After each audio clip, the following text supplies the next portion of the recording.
اعوذ باللہ من الشیطان الرجیم بسم اللہ الرحمن الرحیم قال موسیٰ لقومہ استعینوا باللہ واصبروا ان الارض للہ یورثها من یشاء من عبادہ والعاقبۃ للمتقین قالوا اوذینا من قبل ان تأتینا ومن بعد ما جئتنا قال عسى ربكم ان يهلك عدوكم ويستخلفكم في الارض فينظر كيف تعملون۔ سورہ اعراف کی آیات میں نے تلاوت کی ہیں۔ مصر میں آج سے ہزاروں سال پہلے ایک ظالم حکمران فرعون ملک پر مسلط تھا۔ بنی اسرائیل کو اس اندیشہ سے کہ یہ اگر بڑھ گئے تعداد میں تو کہیں انقلاب ہی نہ آ جائے اور تختہ نہ مصری حکومت کا اٹھ جائے، اس نے یہ تدبیر کی کہ ان کے بچوں کو قتل کرنا چاہیے، بچیوں کو زندہ رکھ کر ان سے اپنے عیش کا سامان فراہم کرنا چاہیے۔ ایسا ہی وہ ظالم کرتا اور ان سے بیگار لیتا، اینٹیں پتواتا، اور جو ذلت کے کام تھے صفائی وغیرہ وہ سارے ان سے کراتے، جیسے ہمارے یہاں بنگی ہے۔ اس طرح بنی اسرائیل وہاں ذلیل و رسوا ہو رہے تھے۔ تو اللہ تعالیٰ نے موسیٰ علیہ السلام کو بھیجا، تو فرعون نے کہا کہ تیرے خدا کی طرف سے ہونے کا ثبوت کیا؟ تو آپ نے معجزے دکھائے، عصا زمین پر پھینکا، سانپ بن گیا، ہاتھ بغل میں لے گئے، وہ رات کے وقت ہی چمکتا ہوا نکلا۔ تو یہ سب کچھ دیکھ کر اس کے درباریوں نے کہا کہ اگر اس طرح موسیٰ علیہ السلام کو آزادانہ تبلیغ کا موقع دیا گیا تو مصر میں فساد برپا ہو جائے گا، ہماری سلطنت کا تختہ اٹھ جائے گا، بنی اسرائیل غالب آ جائیں گے۔ تو فرعون نے کہا فکر نہ کرو، جو پالیسی تھوڑی سی ہم نے نرم کر دی تھی نا بچے قتل کرنے کی، سنقتل ابناءہم ونستحیی نساءہم، پھر دوبارہ سختی سے اس پر عمل کرتے ہیں۔ میں پہلے اس طرح بائبل سے معلوم ہوتا ہے کہ کچھ دائیاں رحم کر دیتی تھیں، اگر دیکھتی کہ بچہ خوبصورت چھوڑ دیتی تھی، اب بہت سختی کرتی، کوئی بچہ نہ چھوڑا جائے، لڑکیاں زندہ رکھی جائیں۔ وَإِنَّا فَوْقَهُمْ قَاهِرُونَ، اور کہنے لگا تم فکر نہ کرو، ایسی تحریک نہیں کامیاب ہونے دوں گا، کوئی انقلاب نہیں آنے دوں گا، پوری طرح مجھے ملک پر کنٹرول اور ہولڈ حاصل ہے، دبا کر رکھوں گا میں نے۔ تو موسیٰ علیہ السلام نے اس وقت اپنی قوم سے کہا، حالات ایسے تھے کہ اللہ سے مدد مانگو اور ثابت قدم رہو، اور یقین جانو کہ زمین فرعون کی نہیں ہے، ملک اللہ کا ہے۔ اپنے بندوں میں سے جس کو چاہے وہ اپنے ملک کا حاکم بنا دیتا، اور انجام کار متقی لوگوں کا ہے، جو اللہ سے ڈرنے والے لوگ ہیں نا، ان کے لیے یہ کامیابی ہوتی ہے۔ تو اسرائیلی کہنے لگے کہ موسیٰ تیرے آنے سے پہلے بھی ہمیں بڑے دکھ دیے گئے، اور اب جو تو آیا تو سختیاں اور بڑھ گئیں۔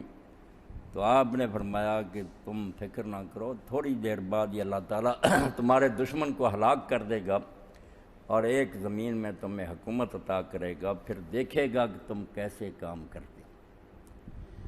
تو ان آیات سے ایک بات تو یہ سامنے آئی کہ اللہ کے رسولوں اور نبیوں کے بارے میں جو بات اب ذہنوں میں اتارنے کی کوشش ہو رہی ہیں، اور اس کو پوری دنیا کے ذرائع ابلاغ جو ہیں وہ اس میں منہمک ہو گئے ہیں، اور حکومتیں جو ہیں وہ باقاعدہ اس کے لیے اربوں ملین جو ڈالر ہیں نا وہ خرچ کر رہے ہیں، حتیٰ کہ یہاں تک کہ یہ شاہ فاض فوت ہو گیا، اس سے بھی منظوری لے لی تھی امریکہ نے کہ ہمارے عالم آ کر کافر عیسائی تمہارے علماء کو روشن خیال اور اعتدال پسند اسلام سکھائیں گے۔ تو منظوری دے دی تھی کہ بھیج دیں، جیسے چشموں پر قبضہ کر لیا، آپ کے کافر عالم آ جائیں اور ان مسلمان عالموں کا دماغ درست کریں، یہ ہمیں بھی پریشان کرتے رہتے ہیں، عامریت کو اور ملوکیت کو، اور خطرہ ہے آپ کے لیے بھی۔ تو یہ لوگ کوشش کرتے ہیں کہ ایسا اسلام لوگوں کے ذہنوں میں اتارا جائے جو حکومت کو کچھ نہ کہے۔ اب بھی ہمارے ہاں جو ہے نا دینداری کا تصور یہ ہے کہ دیندار آدمی کو اس بات سے یار کیا تعلق، یہ اسمبلی کے لیے ممبری کے لیے کھڑا ہونا، ووٹ دینا، حکومت کو بدلنے کی کوششیں کرنی، دیندار لوگوں کو کیا؟ دیندار لوگوں کو تو چاہیے وہ اللہ سے لو لگائیں، ذکر اذکار کریں، اپنے آپ کو شریف بنا کر رکھیں۔ یہ ایسا غلط تصور ہے انبیاء علیہ السلام کی دعوت کا، جس سے زیادہ نقصان دہ کوئی تصور نہیں۔ آپ یقین جانیں یہ ڈاکو چوریاں یہ بھی دین کے لیے اتنے خطرناک نہیں جتنا یہ نظریہ ہے کہ دین الگ ہے، دنیا الگ ہے۔ یہ دین اسلام کو برباد کرنے کی سازش ہے۔ اس کو کہتے ہیں کہ لوگوں کے ذہنوں سے یہ جہاد کا تصور نکل جائے، غلبہ اسلام کا تصور نکل جائے۔ اگر یہ بات ہوتی تو سوچنے کی بات کہ پیغمبر سب سے پہلے وقت کے حکمران کے پاس کیوں جاتے ہیں؟ وہ لوگوں کو واضح و نصیحت کریں، نماز روزہ سکھائیں۔ ابراہیم علیہ السلام کو کیا ضرورت تھی کہ وہ جا کر فرعون نمرود سے ٹکر لیتے؟ موسیٰ علیہ السلام جا کر فرعون سے ٹکر لیتے ہیں۔ حکمران اللہ کہتا ہے، حکمران جو ہے وہ اس طرح ہے جیسے دل ہوتا قوم کا۔ دل اگر خراب ہے تو قوم ٹھیک نہیں ہو سکتی، یا ایسے سمجھ لیں کہ وہ سرچشمہ ہے، ساری قوت اس کے پاس ہے۔ آپ گلیوں میں گھوم کر کیا دین سکھائیں گے جب وہ اپنی مرضی سے لوگوں کو بگاڑنا چاہے گا؟ وہ اکبر الہ آبادی مرحوم کی بات، اب وہی نسخہ آزما رہا ہے نا کہ یہ نظام تعلیم جو آغا خان کے حوالے کرو اور اب ساری دنیا میں کہ یہ نصاب جو ہے اس کو درست کرو۔ وہ بات کی تہ تک پہنچ گئے کہ یہ تعلیم جو ہے نا، تعلیم کے تیزاب میں ڈال اس کی خودی کو ہو جائے نرم، جس طرف چاہے ادھر کو موڑ۔ یہ ایسا تیزاب ہے کہ اسکولوں کالجوں میں آپ جو بچوں کے ذہنوں میں اتار دیں گے ادھر وہ ڈھل جائیں گے۔ کوئی ضرورت ہی نہیں رہے گی مارنے کی، نہ جنگیں لڑنے کی، مفت میں وہ ملک بھی آپ کے ہاتھ آ جائیں گے۔ نہیں بھی آئیں گے تو وہاں رہنے والے آپ کے غلام ہوں گے، جو آپ بولیں گے وہی وہ باتیں دہرائیں گے، وہی کھائیں گے، پہنیں گے، سب کچھ آپ کے مطلب کا کریں گے۔ جیسے اکبر الہ آبادی مرحوم نے کہا تھا کہ وہ تو جاہلیت کا زمانہ تھا، ورنہ فرعون کو اگر یہ بات سو جاتی کہ کالج بنا دے اور وہاں وہ اپنا نظام تعلیم جو ہے وہ سلیبس رکھ دیتا تو اس طرح ہوتا نہ یوں وہ قتل سے بچوں کے بدنام۔ افسوس کہ فرعون کو کالج کی نہ سنی۔ بہت زمانہ ہوا اس وقت اسلامیہ کالج پشاور میں مولانا سید علالہ مودودی رحمۃ اللہ علیہ کو ان لوگوں نے دعوت دی، کانوکیشن کا موقع سندیں تقسیم کرنی تھی، تو مولانا کو بلا لیا انہوں نے کہ آپ خطبہ دیں۔ تو وہ خطبہ تقسیم اسناد پڑھنا چاہیے تفہیمات میں۔ مولانا نے کہا کہ میں آپ لوگوں کا احسان مند ہوں کہ آپ جانتے ہیں کہ اس تعلیم کے بارے میں میرے نظریات کیا ہے، اور پھر آپ نے مجھے بلا لیا۔ آپ جانتے ہیں کہ میں ان کالجوں یونیورسٹیوں کو قتل گاہیں سمجھتا ہوں کہ یہ تعلیم گاہیں نہیں ہیں، اصل میں مسلمان بچوں کا دین ذبح کرنے کے لیے یہ بچڑ خانے بنائے گئے۔ اور یہ سندیں جو آپ کو تقسیم کر رہے ہیں یہ لوگ، یہ ڈیتھ سرٹیفکیٹ ہیں، یہ اپنی طرف سے انہوں نے یہ لکھ دیا کہ یہ مر چکے ہیں۔ آپ میں سے کوئی خوش قسمتی سے بچ گیا ہوگا تو وہ ایسے ہی ہے جیسے ابراہیم علیہ السلام آگ سے بچ گئے، وہ قسمت کی بات ہے، ورنہ انہوں نے اپنی طرف سے پوری تسلی کی ہے کہ ہم نے ان کو مرد اور بے دین بنا دیا۔ ذرا شک کی بات نہیں، وہ پورا خطبہ پڑھنے کے قابل۔ یہ ان کو یہ ضرورت نہیں کہ لوگوں کو علم والے بنائیں، کیا فائدہ ان کو علم والے بنانے کا؟ وہ تو کہتے ہیں بے دین بنائیں۔ تو بے دین بنانے کے لیے کتابوں کے ڈھیر لگا دیے، فلسفہ، سائنس اور کالجیں بنا دیے، یونیورسٹیاں، یہ سارے اصل میں کفر کے گڑھ ہیں جہاں کفر سکھانے کی کوشش کی جاتی ہے، اور ذرا سا ساتھ اسلامیات کا مضمون لگا دیتے ہیں۔ اگر دیکھتے ہیں نا کہ لوگ ناراض ہوتے اسلامیات مذاق کے لیے کہ اس کلاس میں بچے جاتے نہیں، وہاں جعلی حاضریاں لگوا لیتے ہیں، اس استاد کو ٹھٹھے کرتے ہیں، اسلامیات کے پروفیسر کو کوئی قدر ہی نہیں۔ جو اصل دین چاہتا تھا کہ سارے مضامین جو اس طرح پڑھائے جائیں کہ اسلامیات کے الگ مضمون کی ضرورت ہی نہ رہے، فلسفہ پڑھائیں، تاریخ پڑھائیں، اس میں اسلام سارا گسیڑا ہوا، بچہ وہ مضمون پڑھتا ہی سمجھتا جائے کہ اسلام اس مضمون کے بارے میں کیا ذہن پیدا کرتا۔ تو اس لیے یہ جو ہے نا کہ انبیاء کے بارے میں مشہور کرتے اور ہمیں یہ سمجھانا چاہتے ہیں کہ بس الگ رہ کر تم اللہ اللہ کرو، حکومتوں کو چھیڑنے کی کیا بات ہے؟ یہ انتہا درجے کی گمراہی اور ضلالت ہے۔ اس میں اگر پھنس گئے نا ہم تو اسلام پھر نام کی کوئی شے باقی نہیں رہ گئی، مردہ لاشیں ہوں گی۔ تو فرعون کو للکارا موسیٰ علیہ السلام نے، تو اس نے کہا فکر نہ کرو میں کچل کر کے رکھ دوں گا۔ آپ نے اس وقت اپنی امت کو کہا کہ دو سہارے ہیں، مشکل حالات ہوں نا اللہ سے مدد لو، وہ بھی قرآن مجید نے دوسری جگہ بتا دیا کہ اللہ سے مدد لینے کا طریقہ نماز ہے، اس لیے کہیں استعینوا بالصلاۃ آ جاتا ہے نماز سے مدد لو، کہیں آ جاتا ہے استعینوا باللہ اللہ سے مدد لو۔ اللہ اور نماز ایک ہی بات ہے، یہاں ہمیں اللہ نہیں نظر آئے گا جب ہم نماز پڑھتے ہیں حضور قلب سے، اللہ سے بات کرتے ہیں، اس سے مدد مانگتے ہیں، تو فرمایا اللہ کو یاد رکھو اور مشکلات کو سہ جاؤ، برداشت کرو۔ زمین کسی کے باپ کی نہیں، نہ اللہ تعالیٰ نے کسی کو ہمیشہ کے لیے اس کا ٹھیکہ دے دیا، یہ خود اس کی اپنی ہے۔ بے شمار خاندان آیا، اگر ان چالوں اور تدبیروں سے اپنے اقتدار کو مستحکم کر سکتے اور ہمیشہ کے لیے جمے رہ سکتے تو پہلا خاندان ہی کیوں دفع ہو گیا؟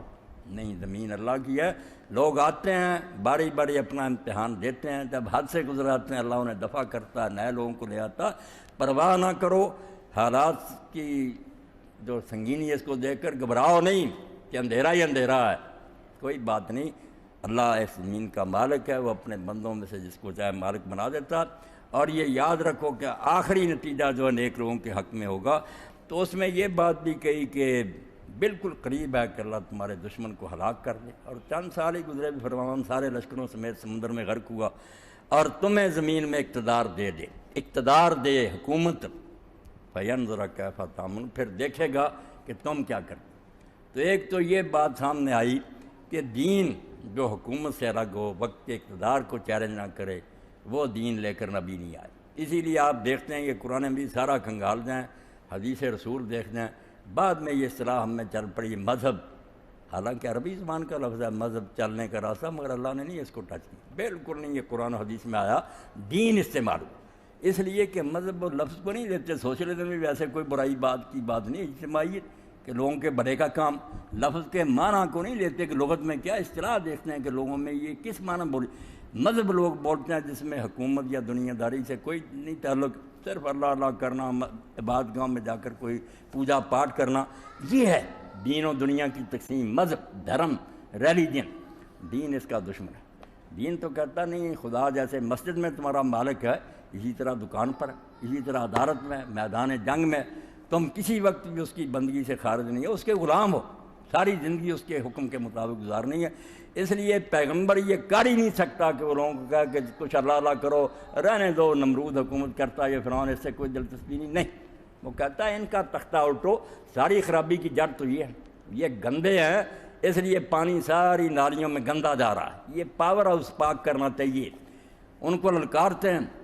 اور علامہ اقبال نے ایک جگہ یہ کہا، یہ ان کے زمانے میں ایک بن گیا نا نبی ملعون، اور سارا پیغمبروں کے طریقے کے خلاف کہ وقت کی حکومت کے چیلے بنو، جو بھی حاکم ہو، ہندو ہو، سکھ ہو، وہ اولی الامر منکم ہے، قرآن کی غلط تشریح، وہ سلام کرو اس کو۔ یہ مرزائی جن کو کہتے ہیں جہاد حرام ہے، جو بھی حاکم وقت ہو وہ کافر ہو، بے شک اس کی اطاعت کرو۔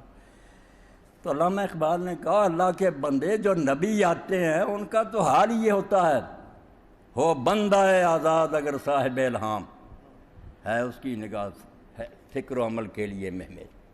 جو آزاد ہوتا نا سچا نبی خدا کا، تیری طرح غلام نہیں ہوتا، بکا نہیں ہوتا کہ جو الہام وہ کرتے ہیں انگریز وہ تو وہی بنا لیتا ہے۔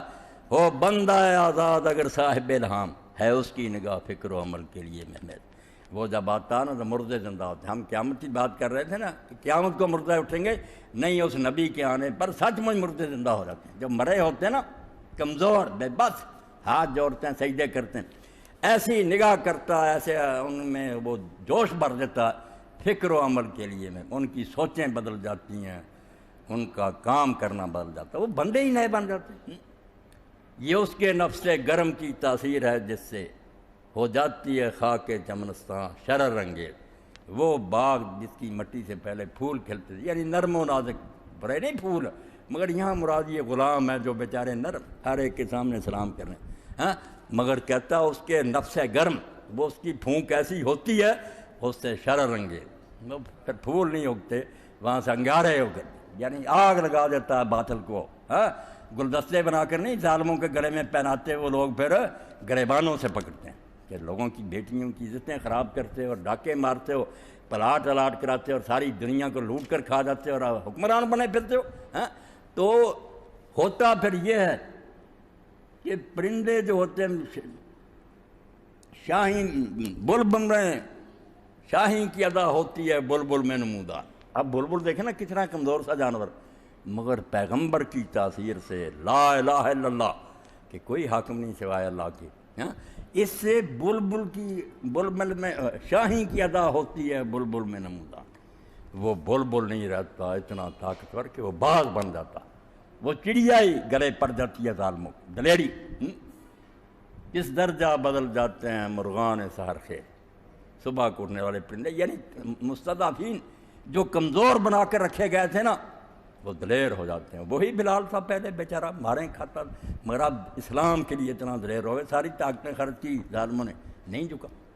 اور یہ جو ہوتے ہیں جھوٹے نبی، جیسے یہ ظالم تھا گورنمنٹ کا ایجنٹ، تو اس کے لیے کہا کہ اگر الہام بارہ جو ہے وہ غلام ذہن کا، تو پھر امتیں جو ہے وہ برباد ہو جائیں، تباہی ہو جائے۔ یہ بجائے لوگوں کو میں جرت پیدا کرنے کے الٹا سبق دیتے ہیں کہ جو بیٹھ جائے تخت پر رسول السلام کا۔ پیغمبر ہمیشہ ظالموں سے ٹکر لیتے ہیں۔ دانیال علیہ السلام آتے ہیں بخت نصر سے ٹکر ہے، ابراہیم علیہ السلام آتے ہیں نمرود سے، وہ ظالموں کو للکارتے ہیں، وہ جانتے ہیں کہ ساری خرابی انہوں نے پھیلا رکھی۔ تو فرعون کے ساتھ مقابلہ کیا تو اللہ تعالیٰ نے فرمایا اس کا تختہ الٹ دوں گا، تمہیں دے دوں گا حکومت، مگر ساتھ یہ کہا کہ یہ حکومت جو ملتی ہے نا، اس کو یہ نہ سمجھو کہ صرف انعام ہے یہ، وَيَسْتَخْلِفَكُمْ فِي الْأَرْضِ فَيَنْظُرَ كَيْفَ تَعْمَلُونَ، یہ آزمائش بھی ہوتی ہے کہ اس ظالم کو تو میں نے چلتا کیا ہے، اب تمہیں دے دیا ہے ملک، اب میں دیکھوں گا کہ تم کیا کرتے۔ یہ ہم جو تھوڑے دن بعد منا رہے ہیں نا یوم آزادی، اس بارے میں بھی آپ سوچیں کہ جیسے برطانیہ دفاع ہو گیا، ہمیں ملک دے دیا اللہ نے، فرعون تو ڈوب گیا، بنی اسرائیل کو دیا، مگر کہا دیکھے گا کہ تم کیا کرتے، اور دیکھا اللہ تعالیٰ نے پھر جب یہ بھی بگڑ گئے، 2 عذاب ان پر ایسے آئے، ویسے بہت آئے، بار بار مار پڑی ان کو اللہ کے چہتوں کو، جو یہ کہتے تھے نحن ابناء اللہ وحباؤ، ہم تو اللہ کے بیٹے ہیں، اللہ کے پیارے، یہاں تک غرور میں چلے گئے کہ دوسرے لوگ جو ہیں صرف اللہ کی مخلوق ہے، ہم تو اللہ کے بیٹے۔ بائبل میں بھی کہتے ہیں کہ اسرائیل جو ہے یہ خدا کا اکلوتا بیٹا، یہ تو پہلا پیروٹا ہے، اس لیے اسرائیلی قوم کے برابر کوئی ہو سکتا۔ ان سے جو لوگ کہتے ہیں نا کہ یہودیوں سے صلح کرو اور ان کا علاقہ مان لو، بیوقوف لوگ اہم کو کی جنت میں رہتے ہیں، جو ان کے عقیدے ہیں، جو ان کے دین میں ان کو سکھایا گیا جھوٹے دین میں، اس کی وجہ سے یہ کسی کے ساتھ بنا کر نہیں رکھ سکتے، نہ امریکہ کے یہ خیر خواہ، نہ سر اپنا مطلب نکالنے والے۔ جب ان کے فقہاء علماء نے یہ کہہ دیا کہ تم اپنا پکا ہوا کھانا بھی اگر کسی غیر قوم کی چھت کے نیچے بیٹھ کر کھا لو، کھانا یہودی کا ہے، ہماری سے فرمایا خنزیر کھانے کے برابر، تم نے اپنا کھانا ناپاک کری، یہ ملت، یہ ساری قومیں ناپاک ہیں، کافر ہیں، بے دین ہیں، حکومت کرنے کے لیے تم پیدا ہوئے، یہ غلام ہیں سارے، وہ اسی چال پر چل رہے ہیں۔ اب سب کتاب میں ایسا ایسا نکل رہا ہے، جس طرح ان کے بڑے اکٹھے ہوئے فیصلہ کیا کہ ساری دنیا کے لوگوں کو بد اخلاق بنا دو، شرابی، زانی، وہ کتابیں آ رہی ہیں، مگر اسرائیلیوں کو بتاؤ، اپنے لوگوں کو نیک رکھو تاکہ ہم دنیا پر حکومت کریں اور باقی ساری دنیا ہماری غلام بن جائے۔ اور اللہ کے رسول نے بھی آخر یہ باتیں تو بیان کی ہیں کہ دجال ان کو ایک بڑا لیڈر مل جائے گا جس کی رہنمائی میں یہ بڑے پھر طاقتور ہو جائیں گے، چھا جائیں گے، مسلمانوں کی تو شامت آ جائے گی، مسلمانوں کے امام مسلمانوں کو لے کر مسجد دمشق میں پناہ لے لیں گے۔ ہاں تو یہ بے ایمان قوم ہے، اللہ کی طرف سے پکڑیں بڑی آئی، ان کا غرور بار بار توڑا، مگر دو جو ہیں بخت نصر کا حملہ اور بعد میں ٹیٹس رومی کا، وہ تو ایسے ہیں کہ یروشلم نہیں رہا، مسجد اقصیٰ نہیں رہی، شہر ویران ہو گیا، اینٹ پر اینٹ جو تھی بچ گئی، اور کئی مدت تک یہ غلام رہے۔ تو اللہ نے کہا حکومت دے دی ہے فرعون سے چھین کر اب تم کو، مگر دیکھوں گا تم کیا کرتے۔ تو یہی حال ہمارا ہوا کہ یہاں لوگوں نے چیخو پکار کی کہ یہ انگریز چھایا ہوا ہے، ہندو یار بہت ہمیں کچل رہے ہیں، ہمیں آزاد ملک چاہیے۔ اللہ تعالیٰ نے سن لی، قربانیاں دینی پڑیں، بڑی عزتیں لٹیں، جانیں گئیں، خون کے دریا بہے، سچ مچ یہ نہیں کہ لفظی، واقعی دریائے راوی اور دوسرے جو پانی کے بجائے خون کے بہتے تھے، لاشیں گلی سری آ رہی تھیں، گاڑیاں آتی تھی، سارے لوگ کسی کے اعضاء کٹے ہوئے تھے، مرے ہوئے ہوتے تھے، ننگی عورتوں کے جلوس نکالے گئے، پیٹوں سے نکال کر بچے ان سکھوں نے نیزوں پٹ ان کو ٹانگا ہے، یہ سب کچھ ہوا۔ وہی بنی اسرائیل والا حال مرہ، اللہ نے کہا دے دوں گا حکومت میں، اللہ نے وعدہ پورا کر دیا، مسلمانوں کو دے دیا علاقہ، اور اس علاقہ کی اس وقت لوگوں کے دلوں میں کیا عزت تھی، اب بھی کتابوں میں ہم پڑھتے ہیں کئی لوگ جب کٹے پھٹے جسموں کے ساتھ اس سرزمین پر پہنچے، سرحد پار کی نا، سجدوں میں گئے، آنسو بہتے تھے، وہ کہنے لگے اللہ کوئی بات نہیں، اگر ہمارا سب کو لٹ گیا ہمیں ایک آزاد ملک تو مل گیا، باقی اللہ کی بڑی نعمت۔ مگر اللہ نے جو بات اسرائیلیوں سے کہی کہ ظالم کو تو میں ہلاک کر دوں گا، تمہیں ملک دے دوں گا، مگر پھر دیکھوں گا کہ تم کیا کرو۔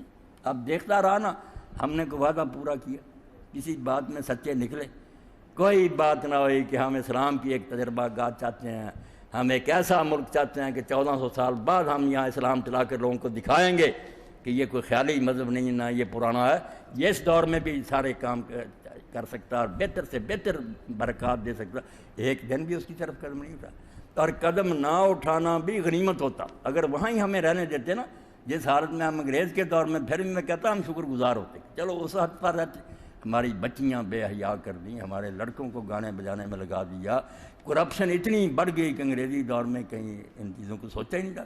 یہ محکمہ تعلیم جو ہے اس کے بارے میں کوئی سوچ سکتا کہ یہاں بھی رشوت ہوگی، اب داخلے رشوت پر ہے، پرچے رشوت پر ہو رہے ہیں، آؤٹ ہو جاتے ہیں پرچے بے ایمانی کی حد کر.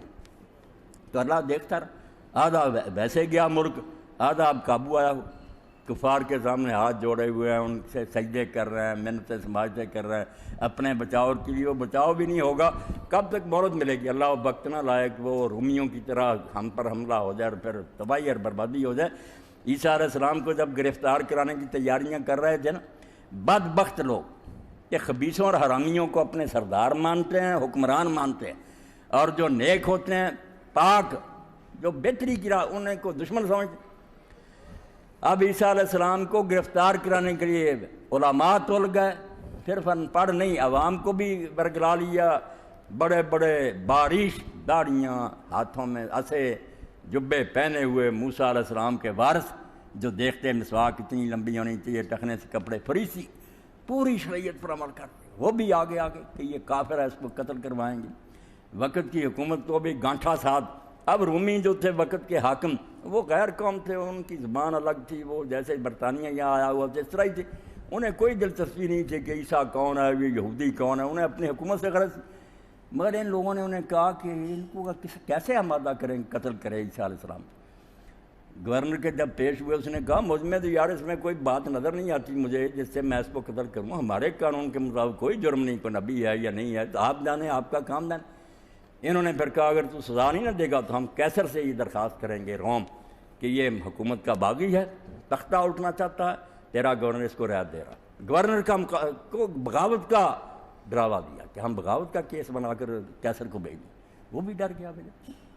اب نوبت یہاں تک پہنچی، اللہ کے عذاب یوں ہی نہیں آتے. اللہ قوموں کو دیکھتا کہ کرتے کیا. نیک لوگ پھانسیوں پر چڑھ جاتے ہیں، جیلوں میں وہ گلتے رہتے ہیں، اور یہ خبیث حکومت کے تخت پر بیٹھے رہتے ہیں. جب آخری فیصلہ ہوا کہ عیسیٰ علیہ السلام بھی تھے پاس، اور اس نے کہا گورنر نے کہ کل عید فصح، سارے یہودیوں کی سب سے بڑی عید جو ہے نا، خوشی کا دن تمہارا وہ ہے، ہم اس لحاظ سے تم ہماری رعیت ہو، اس موقع پر ایک ایسے شخص کو جس کو سزائے موت دینی ہوتی ہے، فیصلہ ہوتا سزائے موت، اس کو رہا کر دے، چھوڑ دے.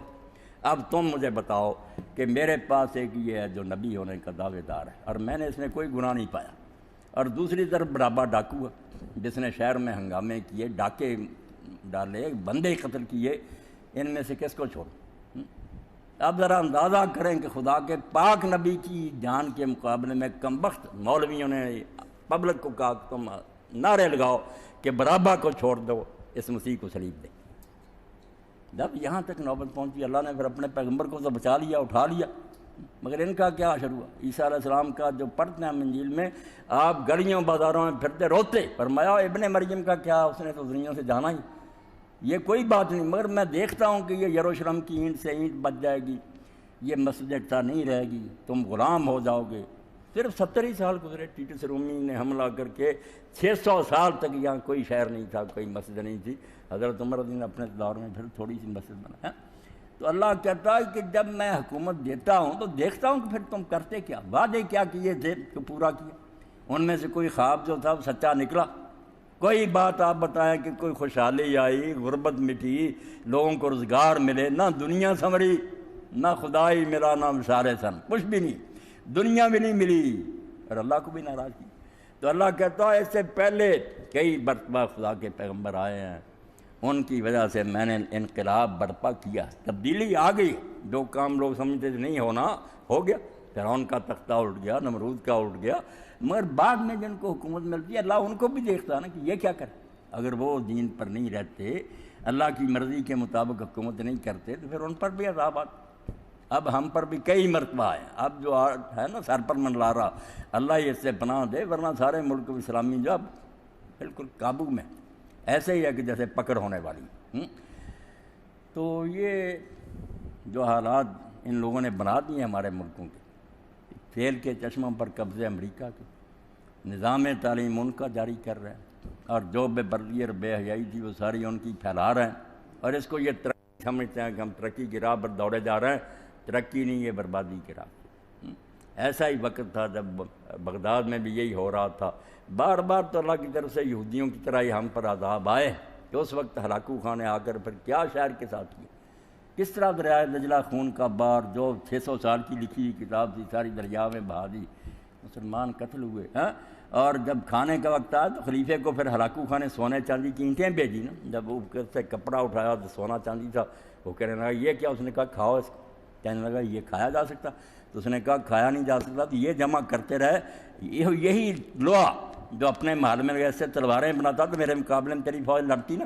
کم بختو، اللہ کسی سے بے انصافی نہیں کرتا، لوگ اپنی جانوں پر خود ظلم کرتے۔ سونے چاندی کے ڈھیر تو جمع کرتا رہا خزانوں میں عیاشی کے لیے، اسلحہ تیاری نہ کی۔ تو اللہ تعالیٰ کا یہی کہنا ہے کہ یہ یوم آزادی صرف جھنڈیاں لگا رہنے سے نہیں منایا جائے گا، دیکھو کہ وہ کام ہو رہا جس کے لیے ملک لیے، اور اگر نہیں ہو رہا تو خواب غفلت سے جاگو، بیدار ہو، جو لوگ اس کے لیے کوئی محنت کرتے ہیں ان کا ساتھ دو، اللہ سے دعائیں کرو، ورنہ جب پکڑ آئے گی تو کوئی پتہ نہیں پھر کیا حشر ہو۔ میں نے ایک روایت میں پڑھا، امام جعفر صادق فرماتے ہیں حضرت شعیب علیہ السلام کی قوم پر جب عذاب آیا نا، اللہ نے فرشتوں کو حکم دیا کہ تباہ کرو۔ اب 1 لاکھ کی آبادی تھی، انہوں نے کہا اللہ اس میں 40,000 جو ہیں برے ہیں، 60,000 نیک۔ اللہ نے فرمایا 60,000 کو بھی ساتھ ہی تباہ کرو۔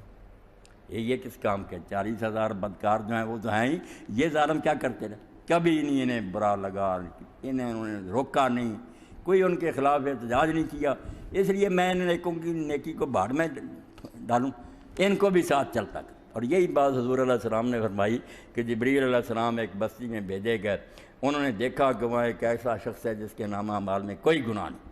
انہوں نے کہا اللہ حکم ہوا کہ اس بستی کو الٹ دو، اس میں تو ایسا نہیں کہا، فرمایا پہلے یہی حصہ جو ہے نا اس کو غرق کرو، اس کو الٹو، اس کے ماتھے پر کبھی بل نہیں آیا، اس کو اللہ کے دین کی کبھی غیرت نہیں آئی، کبھی انہوں نے بیٹھ کر سوچا ہی نہیں کہ اللہ کے دین کے ساتھ کیا ہو رہا۔ یہی حالت ہماری اب ہو گئی ہے کہ جو بالکل برے ہیں ان کا تو کیا رونا، جو نیک ہے نا وہ بھی اس مذہب کو لیے پھرتے ہیں کہ اپنا اللہ اللہ کرو، نماز روزہ کرو، رکھتے ہیں پڑھو، دنیا میں کیا ہو رہا ہے ہمیں کیا جلدی۔ یہ بھائی وہ کافرانہ مذہب ہے جو اللہ نے نہیں قبول کیا۔ اللہ کا دین تو یہ ہے کہ خود بھی اسلام پر چلو اور دوسرے لوگوں کو بھی اس پر چلانے کے لیے اپنی پوری محنت کرو، اس میں کامیابی ہو نہ ہو آپ کے بس کی بات نہیں، یہ اللہ کا کام اپنا ہے۔ کامیابی ہوگی اور نہ بھی ہوگی اللہ قدر کرے گا، آپ کو پورا انعام ملے گا۔ تو اللہ نے جو دین اتارا ہے نا وہ دین ہے جو ظالم حکومت سے ٹکر لیے بغیر کبھی نہیں رہا۔